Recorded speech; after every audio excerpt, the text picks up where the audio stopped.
Oke, Bismillahirrahmanirrahim. Assalamualaikum warahmatullahi wabarakatuh. Saat ini teman-teman, para sahabat, para rekan, saya akan membahas tentang bagaimana caranya sih mekanisme pembuatan surat kuasa dan apa sih yang dimaksud dengan surat kuasa. Materi kali ini mungkin barangkali materi yang sangat bermanfaat buat teman-teman dalam hal memberikan bantuan hukum kepada para pencari keadilan, baik dalam konteks litigasi maupun non litigasi yang berbicara tentang surat kuasa ya. Saya lanjut bahwa bentuk surat kuasa. Jadi surat kuasa itu ada dua, satu kuasa lisan, dua kuasa tertulis. Oke, kuasa lisan itu misalnya gini, si A menguasakan seseorang untuk melakukan pengurusan dalam bentuk bantuan hukum ataupun kuasa pendampingan dalam bentuk lisan, atau menyampaikan secara langsung antara si A dengan si B, antara pemberi kuasa dengan penerima kuasa. Sedangkan kalau kuasa tertulis adalah kuasa yang diberikan kepada penerima kuasa secara tertulis dalam bentuk surat ya. Biasanya di dalam surat kuasa itu apa-apa yang diberikan kuasa tertulis, apa-apa yang diberikan kuasa kepada para penerima kuasa, misalnya mengajukan banding, melakukan sidang, melakukan pendampingan dan sebagainya. Dan ada beberapa hal sih sebenarnya yang termuat di dalam surat kuasa. Oke, selanjutnya ya.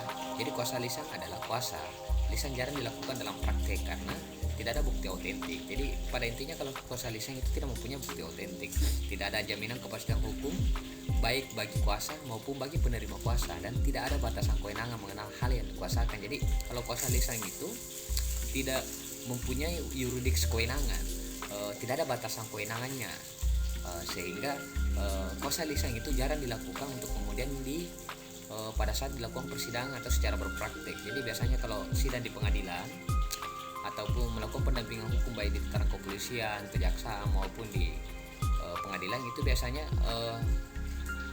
kita melakukan atau memperlihatkan surat kuasa secara tertulis. Jadi kuasa lisan ini ya tidak mempunyai lisensi secara hukum dan tidak mampu dibuktikan secara material. Oke, selanjutnya ya, kuasa tertulis itu ada dua, kuasa umum dengan kuasa khusus. Oke, kuasa khusus itu sebagaimana dengan SEMA nomor 2 tahun 1959 tanggal 15 Januari 1959, surat kuasa tersebut hanya akan dipergunakan penggugat dan tergugat mengenai soal warisan atau utang piutang tertentu, yang pada pokoknya secara singkat harus disebutkan dan menjadi persengketaan antara kedua belah pihak yang berperkara dengan lingkup kuasa dalam perkara tertentu dapat mengajukan banding dan kasasi. Jadi surat kuasa secara khusus ini biasanya surat kuasa khusus ini yang saya bahas adalah surat kuasa khusus perdata ya. Kalau surat kuasa pidana itu lain juga. Jadi misalnya surat kuasa khusus itu ke kantor advokat, biasanya struktural penyusunannya itu pertama adalah pemberi kuasa, nama lengkap dan sebagainya. Dengan ini menerangkan memberikan kuasa kepada si A, advokat si A, advokat si B, advokat si C, para advokat dari kantor hukum ini, dan disebutkan secara jelas alamatnya. Khusus memberikan kuasa mewakili dan memberikan kuasa kepada penerima kuasa dalam hal disitulah dijelaskan tentang apa-apa yang kemudian yang harus disebutkan yang menjadi persengketaan antara kedua belah pihak. Oke, selanjutnya ya, kuasa khusus itu pasal 123 HIR. Jadi ini mekanismenya, syaratnya ya, nama pihak, pokok sengketa, nama pengadilan, batasan dalam bertindak.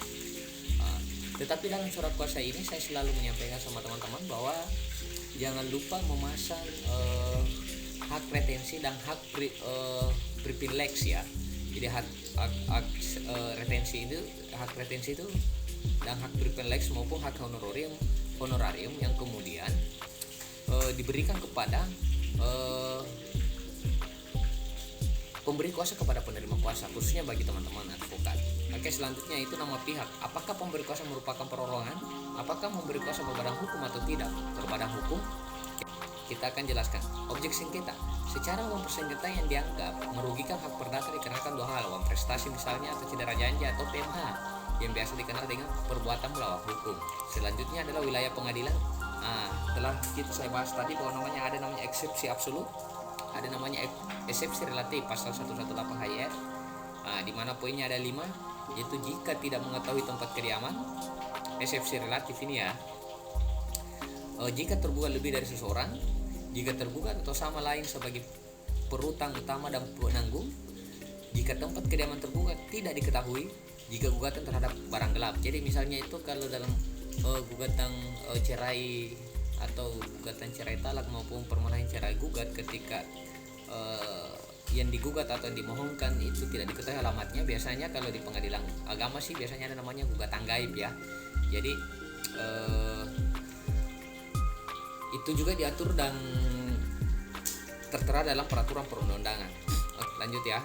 Hak banding dan hak kasasi, klausul ini bukanlah suatu standar yang baku, ada biasanya di kantor hukum yang mencantumkan adanya hak untuk menyatakan banding maupun kasasi. Jadi surat kuasa secara tertulis itu ada batasan. Apakah pemberi kuasa hanya memberikan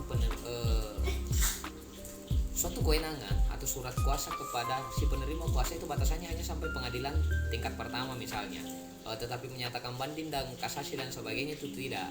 Ataukah terkadang pemberi kuasa menyerahkan penuh persoalan hukumnya kepada penerima kuasa atau kantor pengacara, itu baik tataran tingkat 1 banding maupun kasasi. Jadi teman-teman harus mampu melihat dari batas kewenangan yang diberikan pemberi kuasa kepada penerima. Oke, selanjutnya seperti itu barangkali teman-teman, secara singkat saya bahas tentang pemberian kuasa untuk memperjelas dan memberikan ilmu yang lebih. Barangkali teman-teman bisa melakukan magang di kantor-kantor pengacara agar mampu mengetahui dan mampu menyusun struktur surat kuasa yang sebenarnya ya. Saya akhiri, wabillahi taufik. Assalamualaikum warahmatullahi wabarakatuh.